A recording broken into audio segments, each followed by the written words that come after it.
राजस्थान के एकमात्र ऐसे लोक देवता जिन्हें प्रेम के प्रतीक के रूप में पूजा जाता है।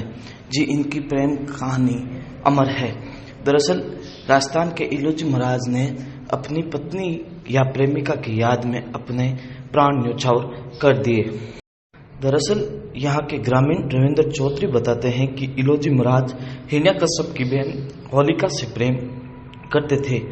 जब होलिका भक्त प्रहलाद को अग्नि के अंदर लेकर बैठी तब होलिका जल गई और उन्होंने अपने प्राण त्याग दिए।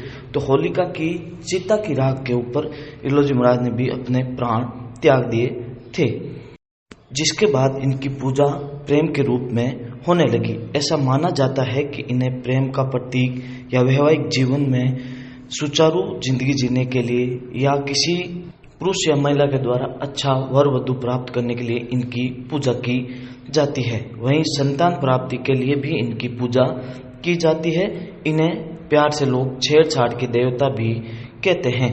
साथ ही ग्रामीण लोगों की यह भी मान्यता है कि जब कोई पशु खो जाता है तो इलोजी महाराज की पूजा करते हैं। जब अपने ये इलोजी महाराज जब होलिका के साथ में सत्ता हुए थे तो ये इलोजी अपने ये प्रेमी के रूप में माने जाते हैं। तब उनकी भी आज भी ये बताया जाता है कि जब इनमें जब दाम्पत्य जीवन का सुधार नहीं होता है या कोई वरुदों की प्राप्ति में कोई समय लगता है तो इलोजी महाराज की परिक्रमा करने या उनका प्रसाद चढ़ाने में, उनको आराध्य के रूप में पूजने पर उनको प्रेम की प्राप्ति होती है।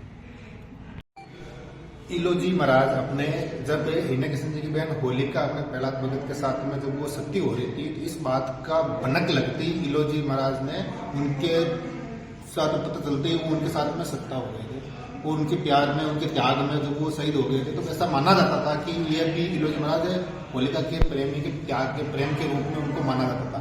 उनके वैसे आज भी अपने माना जाता है कि जब अपने कोई दाम्पत्य जीवन में या वरुदों की प्राप्ति के लिए या किसी के संतान की प्राप्ति के लिए जब अपने इलोजी महाराज को अपने आराध्य के लिए पूजा की जाती है तो उनकी मनोकामनाएं पूरी होती है। अपने खियूसर में भी 2 मूर्तियां हैं जिनपे प्रत्येक होली को अपने जब उनकी पूजा की जाती है तो उनकी याद में ये प्यार का प्रतीक माना जाता है। तथा इसके साथ साथ में यह भी माना गया है कि जब कोई पशुओं के लिए भी देवता माने गए हैं। जब भी अपने प्राचीन काल में जब अपने किसानों के पास में एक किसान के पास में 100-200 गायें होती थी, अगर कोई किसी परिस्थिति में अगर वो गाय अपने कहीं गुम हो जाती थी तो उनके इलोजी महाराज की जब पूजा करते थे तब उन मनोकामनाएं सुनते ही वो गाय अपने वापस अपने घर पे आ जाती थी।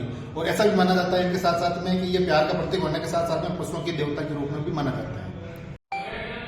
मैं रविंद्र चौधरी हूँ और मैं अपने ये खियूसर का ही हूँ समाज सेवी।